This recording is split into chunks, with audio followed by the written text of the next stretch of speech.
সবচেয়ে বেশি ভোটের ব্যবধানে আমরা ফেনী 1 থেকে বেগম খালেদা জিয়াকে নির্বাচিত করতে পারি। সেই জন্য আমরা সকলেই একসঙ্গে কাজ করব এবং আগামী দিনে বেগম খালেদা জিয়া এবং তারেক রহমানের নেতৃত্বে একটি সুন্দর বাংলাদেশ, মানবিক বাংলাদেশ আমরা দেশের মানুষকে উপহার দিব। সেই জন্য আমরা ঐক্যবদ্ধভাবে কাজ করব।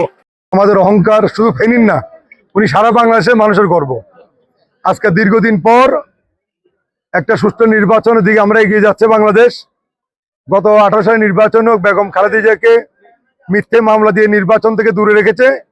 আজকে ইনশাআল্লাহ নির্বাচন হচ্ছে। আমরা বেগম খালেদা জিয়াকে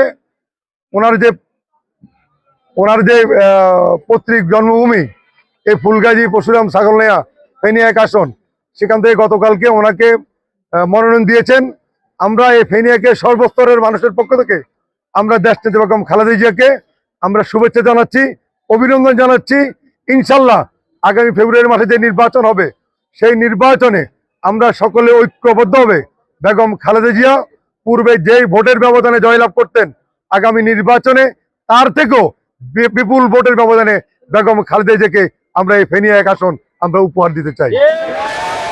আমরা বিশ্বাস করি বেগম খালেদা জিয়া এই ফেনী 1 থেকে নির্বাচিত হয়ে আগামী দিনে বেগম খালেদা জিয়ার নেতৃত্বে, দলের ভারপ্রাপ্ত চেয়ারম্যান তারেক রহমানের নেতৃত্বে যেই সুন্দর বাংলাদেশ, যেই মানবিক বাংলাদেশ এদেশের মানুষকে উপহার দেওয়ার প্রতিশ্রুতি তারেক রহমান সাহেব দিয়েছেন, ইনশাল্লাহ বেগম খালেদা জিয়াকে বিজয়ের মাধ্যমে আমরা আমাদের সেই প্রতিশ্রুতি আমরা সেভাবে কাজ করবো ইনশাল্লাহ।